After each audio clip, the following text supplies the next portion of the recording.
Welcome to the Zoe Routh Leadership Podcast, your source of strategies and insights to make you a better leader. Influence, improve, inspire.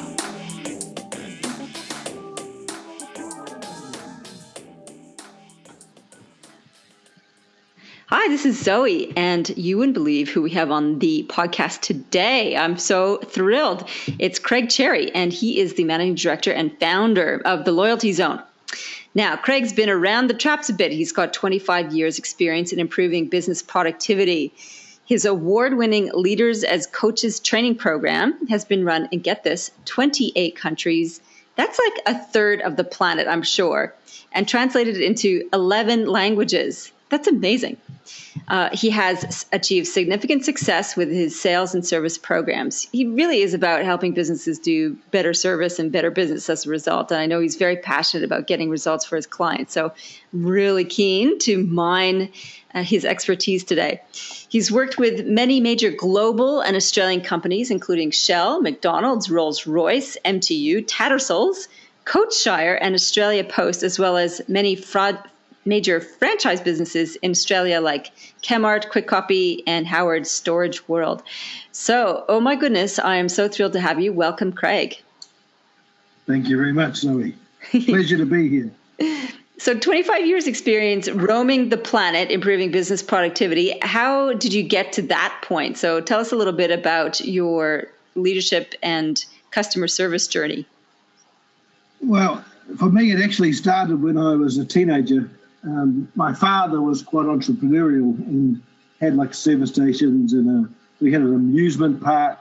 So when I was 10 years old, I had to run the trampolines and people would come. So we sort of got taught service early on. And back in the old days, this is, back when petrol was $1 a gallon. And, you had revolving numbers on the thing, not any electronic things on the pumps.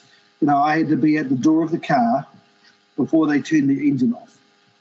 So when they looked up, you were ready to serve them. So I guess for me, some of the customer service ethic that I've lived by have started back in those days. And, I was a teacher for 10 years. And really? So that was my first career as a teacher. So, but then I love teaching, and I'm still a teacher now, really. But as I moved from teaching, I went to work for a place in New Zealand called the Lotteries Commission, which was like Lotto or Tattersalls here in Melbourne or Victoria. But the great thing about that was we had lotto shops in all of these businesses around the world, around the country, and it was the largest actual retailer. It had 500 stores. So you got to work with all of these different businesses, whether it was a supermarket, a pharmacy, a bookshop or whatever it might be. And I developed all the training for them. And we were the average increase in sales was 22% once people come and did the program. Wow. So we sort of started to see that this is making a difference. And we did lots of research. So, and they really invested into customer experience and into training. So back in those days, I was a national training manager, and this is going back, 20 years. And I had $1 million budget. For training? Which is just about unheard of, but the return on investment was massive because we were getting 500 stores to improve. So that's where I guess I cut my teeth. And out of that experience, one thing we would do on the Thursday night, we did a 5-day what called franchise management program. On the Thursday of before the last day, we'd take everybody out for dinner. And many of them would sort of approach you to the side and go, look, could you do this with the rest of my business? Because Lotto, for a big supermarket, was a tiny little part of their income. They make 7 cents in the dollar, but they had, hundreds of staff. So I ended up, quitting my job and actually setting up my own company. And that's where it really started for me. It was called the Productivity Increase Group in those days. Yeah. And we're all about improving the performance of the business through its people and really about driving great customer experience. And that ended up being So I love this, the customer experience seems to be a bit of a buzzword these days, but judging by your experience, it's been the fundamentals of business since forever. What's different, if there is anything different about customer experience and the focus on people these days? Well, I think the big changes now is that people are cutting back staffing. it's all about how much the cost is and the wages, and we don't have as many people serving people as we used to. It's all getting a bit leaner, and and people are expected to do more and more. So I know we're going to talk about staff loyalty in this conversation, and there's a direct relationship between those things. So I think it's getting tougher now, and the expectations are higher. So I do a lot of work now in like restaurants and clubs, and people watch all these programs, and they have very high expectations of what food would look like. So I think with the media and the increase in people's understanding, their expectations are going up all of the time. And the great companies can keep delivering that. The ones who can't don't quite realise the impact until it's sometimes too late. So I'm passionate that you improve your customer experience, you will improve your revenue. Yeah. It seems like such a basic thing, but it's amazing how many people get it right. I mean, any one of us could have like huge anecdotes about poor customer service, and it's just gobsmacking that when you do experiences like, are you serious? And it's often these young kids who've got no idea what they're doing. I'm sure you run into that a lot too, do you? Like young, experienced staff representing the business, and that's sort of the starting point of how things go pear-shaped in a business, or is there other factors? It can be. No, I think, there's lots of things. I think that's one aspect, but that's all leadership driven. That's a leadership decision. So I'm a fundamental believer that great customer experience is leadership driven. So you can't really blame those young people. And like even in my lotteries days, one of the big things about Lotto in New Zealand was 50% of the sales were done on a Saturday. And guess who they had working on Saturdays? The kids. The youngest people. So we had to really drive the education through the leaders going, you're putting 50% of your revenue in the hands of an 18-year-old or a 17-year-old. So why don't, but I want to have my weekends off. You shouldn't be in retail. Like you want to have your best people. So it's their decision. And it's not all a financial one, or, they're not making the right decisions, and then they're not training people enough to do the job. Because there's many, and look, I was one of those people, and I really worked hard. I had the right attitude. I wanted to be there. So my experience of training thousands and thousands of people is most people want to do a good job, but are they given the resources to do it? Are they given the training? Are they given any feedback? Or do we just expect them to turn up with a smile on their face every day, no matter what's happened in the world, and not really get interested in them? So I think young people is the point, but we are not doing enough as leaders to drive their behaviour and put standards in place, and so many things that we can do, and giving positive feedback. So Generation Y, they get a hammering, all the young people, but if I look at what the leaders are doing, I go, well, you've done nothing to make that any different. I think you're right. Like the ability for leaders to give effective feedback is sadly lacking, and most people shy away from doing it, either the constructive or the positive stuff. And it does have a huge impact on morale. So one of the things I wanted to drill down on with you is this whole idea of staff loyalty. I mean, customer loyalty is what every business wants, so that your customers stick around and continue to buy from you. And staff loyalty, how does that connect with employee loyalty? So tell me about your thoughts on staff loyalty. Well, there's a correlated link between the two. So if you're, you've got a diagram here, but if you imagine three intersecting circles, like a Venn diagram, to me, you've got the customer, you've got the leaders, and you've got the team. And if the team aren't engaged, the customer's not going to be engaged. If the leaders aren't engaged, the team aren't going to be engaged. So everyone's got to we've got to inspire people and have them want to do the best job they can. And one of the things I do is I do a lot of research. So one of the things that's changed for me is, compared to my old days where I sort of did a lot of training and things like that, I now go and talk to customers first. I now go and research the team and find out what do they want. So if I was to research a team member, one of the questions I'd ask them is, how likely is it that you'd recommend this business as a place to work to a friend or a colleague? Because if they're recommending their friends to come and work there, they're normally really liking it because it's their reputation. Yeah. So if you get high scores on that, like 10, you definitely recommend, 0, you definitely don't. If they're giving you 9 and 10 scores, you've got pretty high customer engagement. So to me, research is one of the ways to help find out where people are at, but you have to be very careful. And in fact, comparing research of customers to team, confidentiality is really important if you're going to do team research, because they are quite worried about saying what they really feel if they feel like they're going to be known. So you can obviously see in a small business it's quite difficult.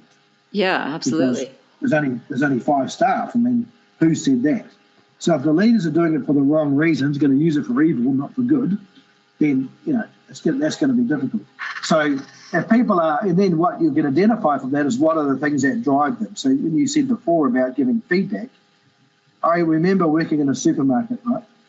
And we're working with the deli part, and we really created some fantastic moments. We had letters in the newspaper. People go, I don't know what's happened in the supermarket, but all the staff are smiling. So we had a game. We had a smile game. We used to measure how many people smiled, even at the checkout. I'll come back to the deli in a minute, but the checkout. So we measured how many people smiled. So when we started this program with this supermarket, 22% of customers smiled at any point while they're standing, getting their groceries, going through the scanners and served. And once we started playing a game with the staff about let's see if we can improve that, and we set a reward thing and the owners of the supermarket, we were averaging 80. And the only difference was that they got interested in the reaction of their customer to them. So they were going, so if they hadn't smiled, they would go, how's your day? They go, oh, that's good, smile. we even counted, if you smiled at your daughter standing next to you, it counted as a smile. It didn't even have to be them. They just had to smile, but the difference was massive. And it was simply the focus is that imagine that job, you're doing that all day, you just get into this sort of transactional way of being. How do you get people out of that, right? So to come back to the story about giving feedback, the woman who was the head of the deli, she did the course with us and learned how to give specific behavioural feedback, but she kept telling us, but I always give my staff feedback. Now, I always tell them, they're doing a good job, but when we surveyed the staff about this, they said, she says every day, guys, you've done a great job. She said the same thing every day. They go, it doesn't matter what we do. So they knew that it wasn't authentic. She would say the same lines every day, and they would give them that positive feedback at the end. But they knew they could do a crap job and she'll say it. So it didn't have any meaning. It wasn't about them as individuals. It was just generic. So she saw herself as this God's gift to giving feedback. And in fact, they saw through her straight away. You just saying that. So I think it's really important, not just about to give feedback, but giving feedback about people's personal behaviour and not just saying you're doing a good job, but what is it you did well? And I know things like this. You look at the customer, you use their name, I love the tone of voice. Sound like you're really enjoying your job. That's what keeps people fired up and going. So there's lots of things to this. I mean, there's many key areas to drive staff loyalty, but they fundamentally are feeling, honoured and respected, and and they don't mind even getting feedback about how to improve. They don't mind getting told of not doing a good job. In fact, they respect it if they get held to account, like they respect good teachers and their parents. Yeah. Kids, in the research we've done, they don't like it when they can get away with stuff. They're actually quite critical. It's interesting. Yeah. It's like you think it'll be the opposite. Well, they're actually critical if they can get away with stuff. Well, because people enjoy boundaries, because it sets a standard to which they can work towards or within. Otherwise, it's like no one cares. That sort of message there. So the smile game, that lifted. So the desire for that was to lift employee experience and as well as customer experience. Is that the intention? It was probably the intention of customer experience, but it actually achieved both. Okay. Because what happened is, I remember getting an email from the owner going, "Oh, what are you doing to me, Craig?" You go, "What?" He goes, "I'm having to employ so many rewards. We're averaging 80. That was how we thought only a few people would hit that. So we hit it. It was a lot. He's sort of joking, but so they got so much more acknowledgement, and there was a focus. So the leaders were watching to see how that was going. They were intending. They were looking at their customers' reactions. So the flow-on effect was really massive, and went right through to we reframed the trolley boys they often were boys at that time. Yeah. And, they would take the trolleys. So we really called them, they were the first impression. So we worked with these guys. And some of these people were not very well educated, and some of them had sort of learning disabilities. But we just empowered them about, you're the number one person. So, we gave them umbrellas if it was raining to help people.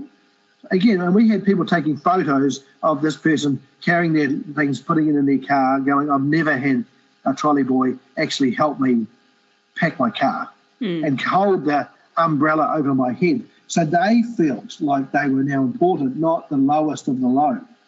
Because they are, if you think about the customer experience, often the first person you see and the last person you see is someone in the car park. Yeah, that's true. So it's all these, it seems like small things, but you get the whole lot right. And that's the secret, I think, to customer experience too, even let alone staff, is it's what happens in every part of it, not just one part. Can't just have one part great and then the rest is bad. Right. But yeah, it's not rocket science. It's what people always say when they do our programs. This is pretty basic. I go, yeah, it is, isn't it? Simple things work. So let's talk about that, the simple things that work with staff loyalty. I guess first of all, though, I'm curious about how do you actually measure staff loyalty? Is it the number of years people stay with you, or what criteria have you got for that? Well, mine is sort of what I was saying before, because I'm a big believer in research, that I would measure staff about 2 or 3 times a year. So we would measure where they are at, and then we would understand if they are really loyal to the business. We understand what the main reasons are, why they are, and if they're not, we've identified the most important things we can do to improve. So that would be our main test and measure of that. Yes, of course, it comes into things, add-on effects after that is like you're going to have people a lot longer. They're going to do a better job for you. You're going to have less sick days. All of those measures come out of that. But there's a direct relationship to the higher your score in the research, the less you'll have of all of those other areas. So that's my main thing is measure, act on it, measure again to make sure. But if you look at a lot of team research, they'll be lucky to do that once every 2 years. That's true, yeah. You actually have to have a frequency of interaction. So around this, I mean, you asked them, one of the key ones is, how likely are you to recommend this place to work to your friends or colleagues? Is that the only question you ask, or what other kinds of questions do you ask? We'd ask, good question. We would ask them how they would rate their direct supervisor. And we'd ask them feedback about how they feel the business is being run, because often team have great feedback about things they can see, but there's never an avenue. So there's a lot of other questions. That's the primary question, but underneath those, we would be asking those questions. If there was some particular thing they were doing, like, we have we just done one about 2 weeks ago, and I've got a thing called above the line, below the line, which is above the line is being responsible, being accountable, and taking ownership. Below the line is, blame, making excuses, justifying, things like that. Yep. So we actually did a check on how do you feel the company's living to that?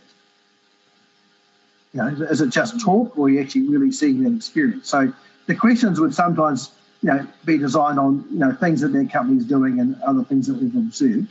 But we would generally always get them to rate the leadership, because that tells us a lot. In fact, this company we've just done, we had some concerns, but we couldn't see.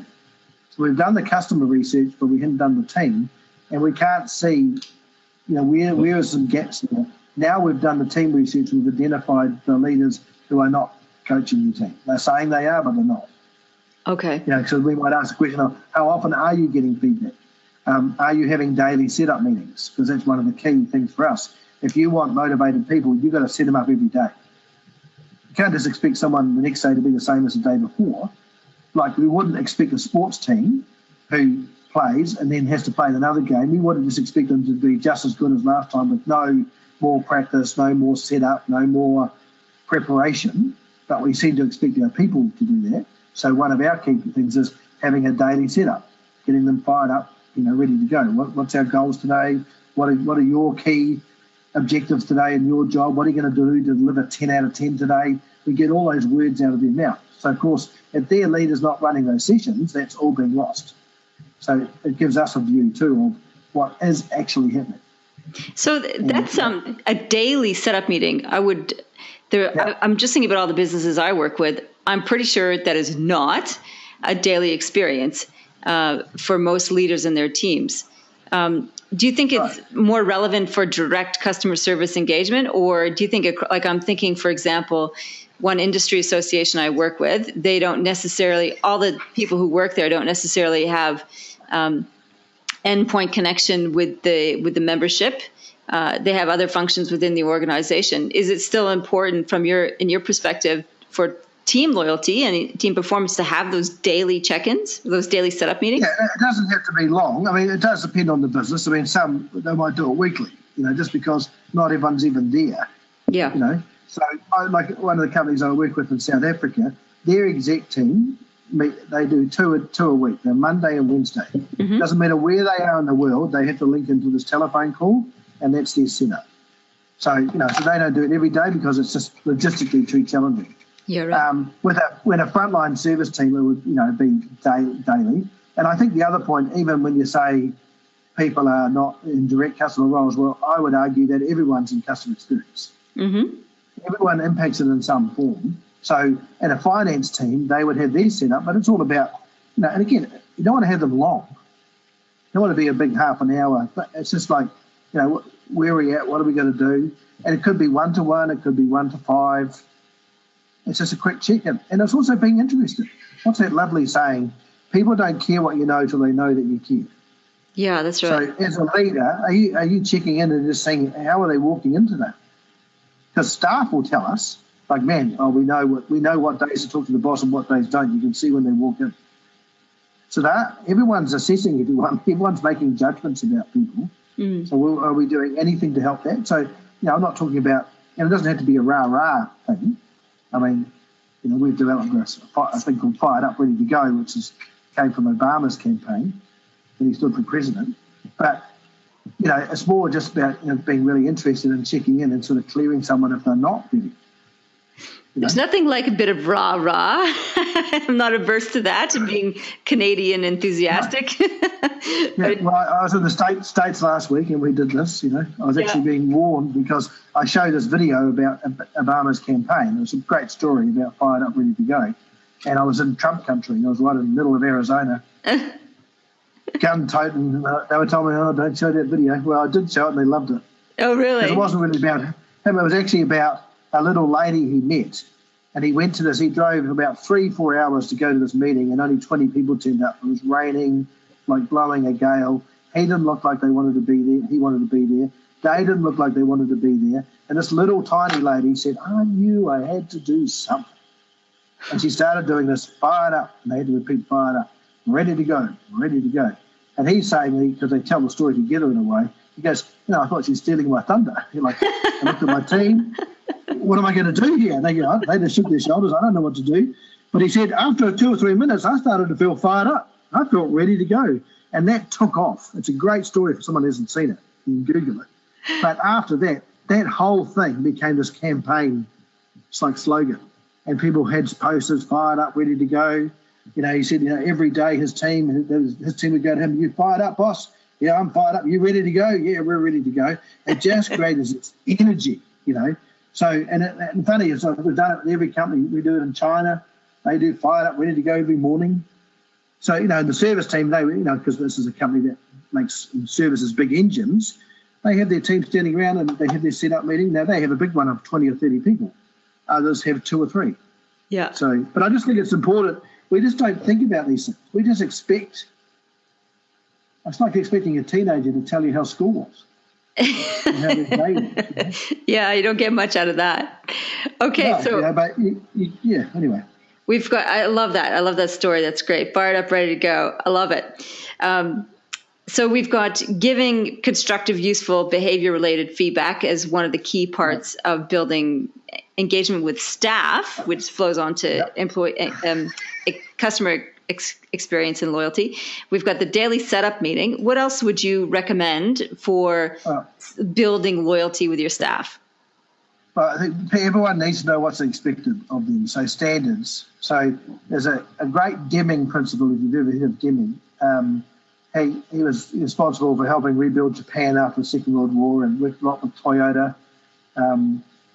and to TQM, it sort of came around from him. But he talks about 94% of problems in a business are system related and 6% of people. So when you think about that, people are a direct correlation to their system. So if people don't know what's expected of them and haven't been trained in the standards and get in the feedback, as we mentioned before, so that's one of the biggest things I found, that most companies do not have specific sort of measurable standards. They have intentions. Mm-hmm. Oh, guys, make sure you're friendly. That's not a standard. How do we answer the phone? Now, you don't want them rote, right? So you don't want rote standards, because I've done all the research on this, and customers said, when they talk about greeting, for example, one of the standards we put for greeting is, you greet them and hold eye contact throughout the statement. But it's not, this is the greeting you must say, because customers go, I don't want the same greeting every day. It reminded me of being on a Qantas flight, right? And the person was going down the aisle and, doing the drink service. And I asked for a bottle of water, and he held the bottle. If you can imagine how like a person would hold a wine bottle, serving a wine bottle, mm-hmm. He held it in his arm and said, oh, here's your 2016 Mount Franklin. I thought, I thought it was quite funny, right? The only thing was, and I was sort of in row 4, as I heard him go down the plane, he said the same line to every seat. Yeah. So it just changed the feeling to be like it was a line, it was a strategy more than real. Yeah. So standards, but people need to be themselves. They need to have the ability to be themselves. Like I've done a lot of work with Shell, many years ago. In fact, we claim to fame as we improved their revenue by 100 million over 5 years. Oh my God! And one of the things we first did when we looked at, and this was in their retail service station business, we looked at the service standards, and they had standards like you must say 4 words for your greeting. What? Say 4 words? Yeah, that was in their standard. So, and they mystery shopped it, and if the staff said less than 4 words, they got marked down. So you can imagine, they thought that was pathetic. Like, it's ridiculous. You go, hello? Well, how are you? You get crossed off. Now, the intention was of the person, I found out the person who wrote that, their intention was to get them more than just say hello. But they didn't do the research. So, again, customers said, I don't care how many words you use. I just want you to mean it. Look at me when you say it. I think you mean it then, right? So, of course, we changed that and we put that in, of course, and the staff, they loved it. So they've got to feel like it makes sense to them. And, once you get that, so they know what's expected of them, they get set up, people actually care about how they are, they get rewarded if they perform. And again, when I made that sort of 100 million, Shell was cutting back they had terrible trouble with finances back in that time, and the petrol was being sold for less than they were buying it for. It was a really tough time. And when I started, they were having 4 or 5 staff on, and in the end, there were 2 staff, and they would have a 2-hour crossover where they had 2 people on. And we still managed to do it, even under those conditions, which weren't ideal. The queues got longer. But if you got that, people saw that they're really trying to serve you as fast as possible. Yep. We also had a little sales approach that we were doing. It still worked well. I wouldn't say it's perfect world, but the results were clear. So I think those standards are, I think, probably one of the fundamental things. But it's how they're done. Are they done through customer research or buttock research? Buttock research. So that's when you pull it out of your backside, like the 4-word greeting. That was buttock research. Someone made it up. Let's not guess. Go and talk to people. Go and ask customers, how would you want us to do this? They'll tell you. So I think it's such a simple way of doing things. Let them tell you. So instead of working it out, and that's the problem with that. So everyone hated it. They were demotivated because they got negative feedback on their mystery shop because they said good morning. It's crazy. So you mentioned also about rewarding for performance. So that's an interesting aspect of staff loyalty, and it's convoluted. And I'm wondering what your thoughts are around how you actually track and measure performance, and 2, how do you set up those rewards, and what kinds of things would you include? Yeah, it's a good question. I think, I've done many things where there's been no real tangible reward apart from like feedback. I think one of the biggest things is people need to know that they're succeeding. They need to know that they're improving. So if they can't see any measurable improvement, it's very hard to keep your motivation, no matter who you are or what you do. Like if you're doing a weight loss program and your scales aren't dropping, or your belt can't go in any further, then it's going to be pretty hard to keep that motivation up, right? Yeah. So, that's where test and measure, having some measurement of score or, things like that. And one of the things I do in one of my leader programs is we actually play 10-pin bowling. So, and we have a set. In fact, I've got to go to the maker of this set because I think it's the most travelled set in the world. We could do a little advert about it. So we play 10-pin bowling. We do about 3 or 4 rounds, lots of energy, high fives when people get a strike, and then we put a curtain up. So when people are bowling, they can no longer see the pins, and we remove the scoreboard. Right? So you can probably imagine, Zoe, what happens to the energy. Well, you wouldn't care. It's like, well, I don't know, throw the ball and whatever. Yeah, what's the point of it? So someone, in fact, I think I played this probably I don't know how many countries, 26 or something, and someone always says, doesn't matter what the language is, they go, I don't get the point, it's stupid. What are we doing this for? So I said, well, that's interesting, isn't it? That you are playing a game, and what do you want to know right now? You want to know how you're going. So I'd even negotiate with them and say, say I put the score on a computer and it's in the office. So you can go down the lane, go down the hall in the office, and then open up the computer and see your score, like a lot of companies do. They go, no, that's going to take too long. I want to know now. Oh, okay. So, of course, hopefully even as you're listening to this, you're thinking, well, what happens in business? Generally, we're finding out our score by the end of the month. Yeah. So we have a saying, if you're using sales and financials as your main measure, it's like driving your car using your rear vision mirror. So we need to develop scores so people can see how they're going in the moment. That's what keeps people motivated. And then if they are a really good performer, we do need to reward them. Because if you just reward on teams, I'm not a great believer in just doing team rewards on their own. Like, hey, we've all done this achievement, so let's give everyone a reward. Because I've never seen a team where people aren't hiding out. And it's a few people aren't actually creating most of the result. So if we're not giving those people acknowledgement, we're going to lose our really good people and they're going to go somewhere else because they go, well, I'm actually the one who's doing most of this. So I think you need to have, yes, it's nice to reward teams for team things, but I think you need to have individual acknowledgement. Otherwise, and I've always been good at sales, and I would be, I'd find it hard to keep my motivation if I did 80% of the result and everyone got to share, and I know some people didn't do anything. It's hard. I mean, we're just humans, these things make a difference. So let me ask you this complex one, because I work with several different legal firms, and with partnerships, it's quite complex in terms of divvying up the spoils, if you like, or the profit. And so one of the only measures they have is on billables, and that fails to take into account the different roles that people have in the organization apart from actually just doing the work as directors, as legal directors. So they might have, delegations in charge of marketing. You have delegations in charge of staff and morale. You have other people in charge of IT, like overseeing different aspects of the business. And so some of those workloads are higher than others, but they're not necessarily the immediate revenue generating activities. Yeah. So how do you tease out and set performance standards when there's multiple variables at stake? Yeah, it's a good example. Actually, sort of reminds me of, this is where doing research helps because you can use the customer score. Okay. The team score, like, if it's a leader, like how's your team rating, the experience, rating you. Yep. So it's not just the measurable dollar, because it's not everyone, people impact that, but they don't necessarily, they might not be the influencer of it.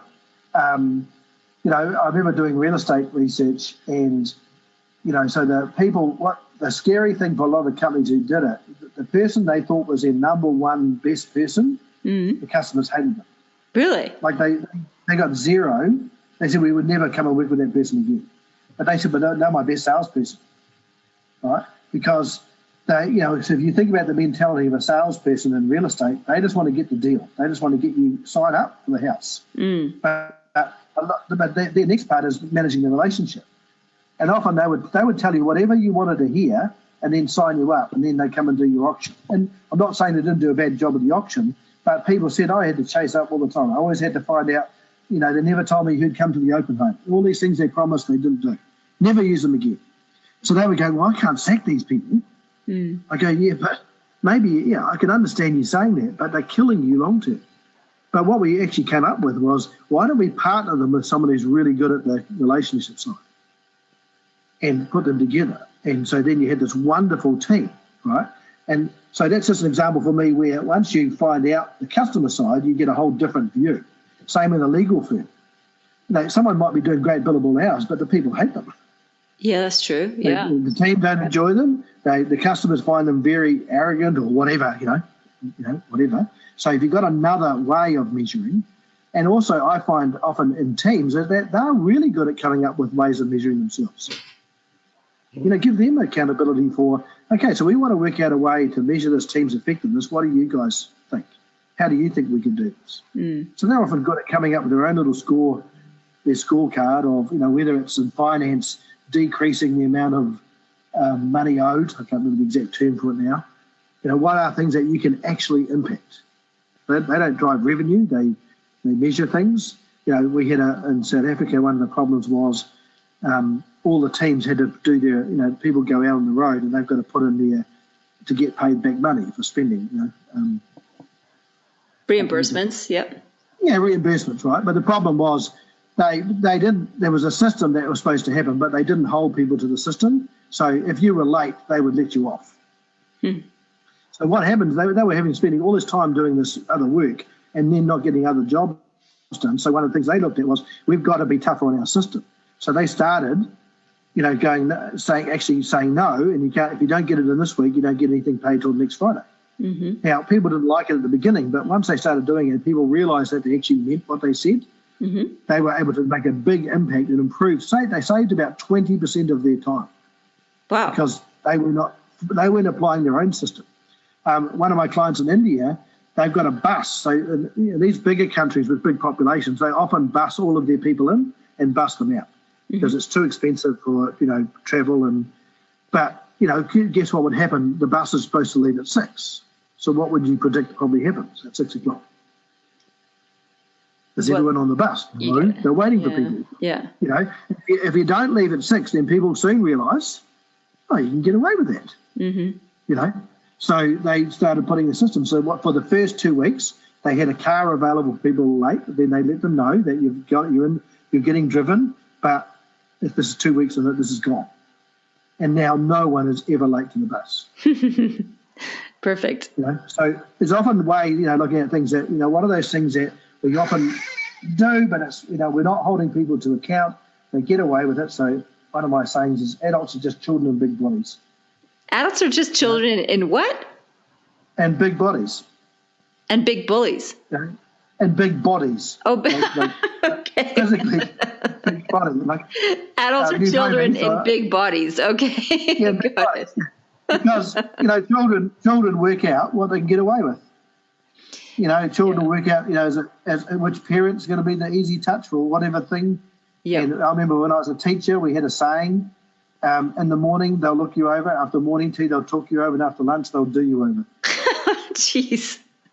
If you let them. And they would. They wanted teachers who could control them. So right. I know this is sort of going a bit sidetracked here, but, my point is that, you would look at a team and how you get team performance and, it's holding people to account and sticking to agreements. It's allowing people to come up with, measures for themselves and giving them accountability, but then holding them to that accountability. If there's no consequence, consequences are really a big thing for people. If there's no consequence, then, negatively or positively, then what's the point? Yeah, that's true.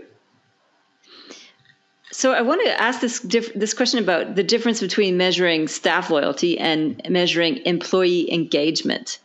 Because there's heaps of research out there saying that employees are disengaged like in crazy amounts of numbers, up to 70% of employees are disengaged. Do you measure employee engagement or not? Yeah, well, I think we do just through the way we do it, but sometimes it becomes semantics of, okay. Because if they're not engaged, they're not going to want to recommend it.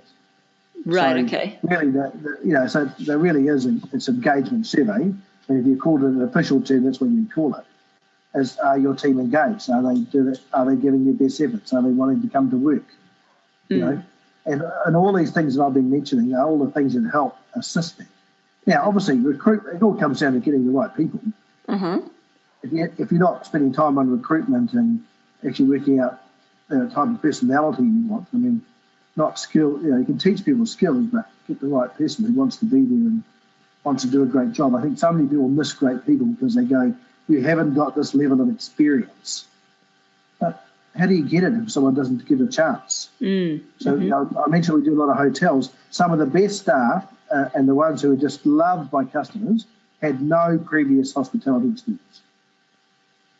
But they love people. They like serving, you know. So, but I had to fight to get them to recruit like that. Yeah, right. They go, no, but they don't have any. I go, but you're just getting people who are going to get the same behaviours and they're just going to repeat them. And they've got all their beliefs already. If you get the right person, you know, the right attitude and the right personality, we can teach them how to serve meals and work behind the bar and whatever it might be. So I sometimes think we've got a flawed way of thinking about, you know, you look at it every day, look at the jobs and you think, why do you say they have to have all that? Why do they need 20 years experience? Come on. Surely someone who's a keen learner and taking themselves on and, you know, developing themselves all the time, surely they could, a 32-year-old with 5 years experience could do really well. But we seem to limit, you know, through, I don't know, probably old beliefs, I suppose. So I think, so I don't think, you know, I think loyalty and engagement are directly entwined. Yeah, okay. Yeah, that makes sense. And so you said earlier that you quoted that statistic, so 96% of problems in an organization are systems related rather than people. And there's also the factor of making sure you get the right people from the start. So 94. Oh, sorry, 94. People. Yeah. But that doesn't mean that people aren't important. In fact, in research about companies, they talk about the people the most. Okay. Yeah, so that's not saying that people are normally critical to loyalty and customer engagement. You know, like I've worked with companies who sell their product for $1 million+. They hardly mention the product. They go, I'm giving this company 10. Oh, they always return your calls. They're really helpful. And that company would have sworn and said, no, it's all about the product and the price. Hardly ever about that. Yeah, right. You know, so people are critical, but people are direct correlate or relating to their system. So great people can become average in a poor system, and average people can become great in a good system. So one of the key aspects of systems and people is the leader's function. So you mentioned your Venn diagram at the beginning: leaders, teams, and I've forgotten now. And the customer, right? So with the leaders and your Leaders as Coaches training program, so you teach them how to give effective feedback. What are some other key skills or processes that leaders need to get a hold of if they're going to be successful in building both employee and customer loyalty? Yeah, I think one of the biggest things for leaders is self-awareness. Like one of the sayings we have is, what is the shadow you cast? You know, people have this misbelief about who they are. They think they're this wonderful, friendly person and everyone's scared of them. You know, so what's the shadow you cast? How do people perceiving you? What's coming out of your mouth every day? You know, so the problem for leaders is that they cannot just say whatever they think. They've got to be thinking all the time, I'm a model. So, for example, if you've got service standards, the leaders need to be modelling them. You know, if you're, you know, whatever it is that you're doing, it's got to be modelled from the top. You know, push shots in the head first. So, you know, and we're very, you know, we teach leaders like the frontline service behaviours. You know, I had the president of Shell Retail in the world working behind a counter in the UK, serving customers. Yeah, he loved it because he got it then. He goes, oh my God, you get quite tired, don't you? I'm only doing 2 hours. I'm pretty tired now. I'm exhausted. You go, well, yeah, but you expect your staff to do this for 8 hours. You know, so I think, you know, getting people understanding, even though we did that when I was young and I went through all of that, you forget what it's like. Sure. To do a, you know, repetitive job again and again. So I think, you know, them leading by example, them being really aware of, you know, do you walk in? I had a leader say to me, you know, we were doing an exercise with your team. And one of the things he shared was, you know, I said, where do you have to really motivate yourself? And in front of his whole leadership team, he said, I've got to motivate myself to come to work on Monday. Oh. And I thought, oh man, you do not get motivated. Yeah, that's not a great message to say. No, and he thought, I'm a great leader, but he needed a mouth editor. You have to be thinking all the time, what's the model that you're putting in place here? You know, and if you want your staff to be energized, are you energized? So, and I can see the impact for me and my company. Mm-hmm. You know, I'm very aware, you know, but I mean, it doesn't mean I can teach you something, doesn't mean I always get it right.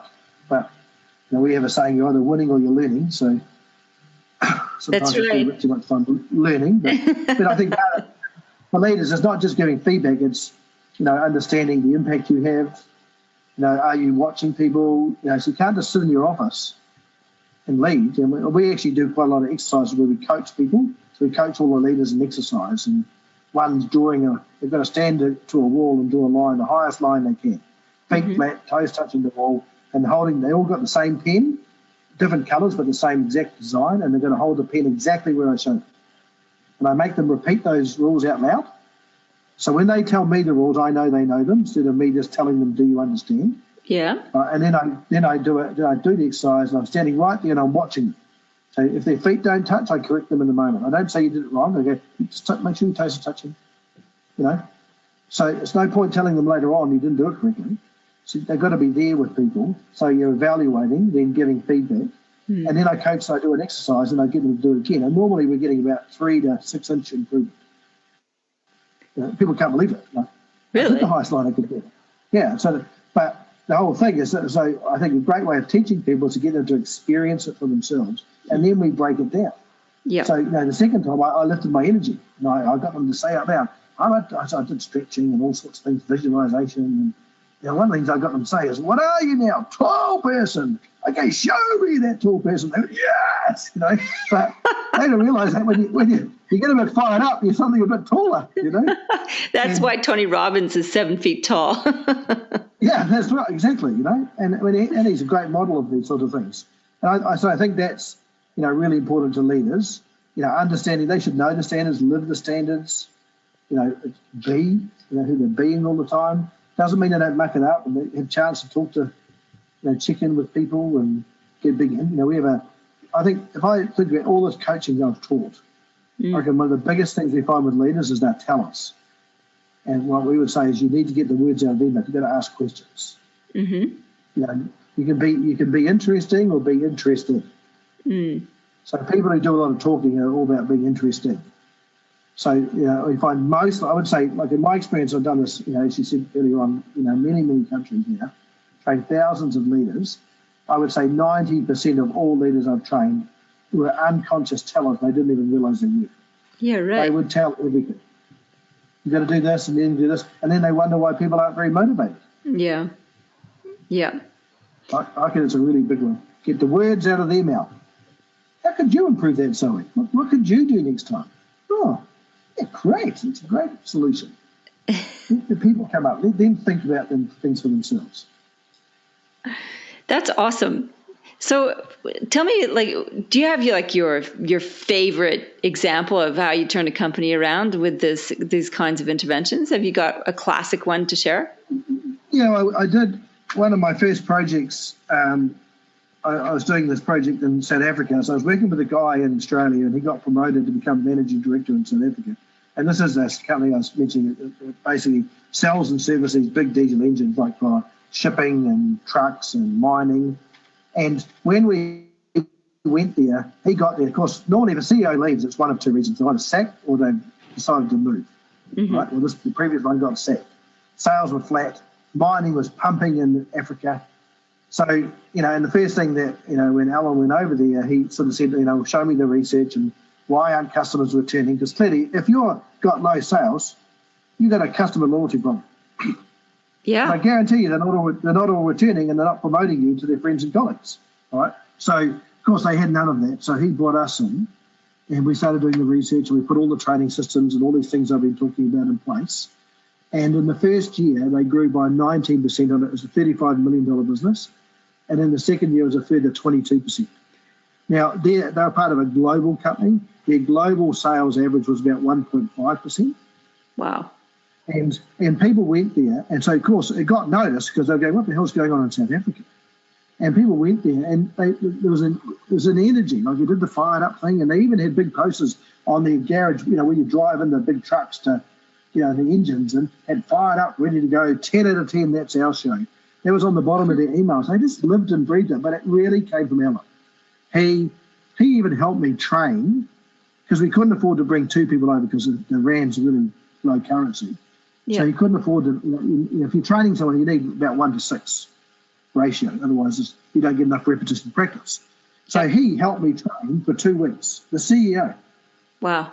He was basically with me every day, helping me co-train us. But, of course, the impact of that was people thought, man, this is coming from the boss.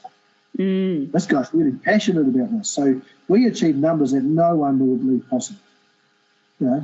And it continued to grow. Now it's just like another level. I mean, they won the 2 largest projects in the world in the last 3 years. Africa Rail, which is 280 engines. With, train, the big Ds. And they won a big project, €55 million project in Zambia. So it's transformed about who they are now. That's so exciting.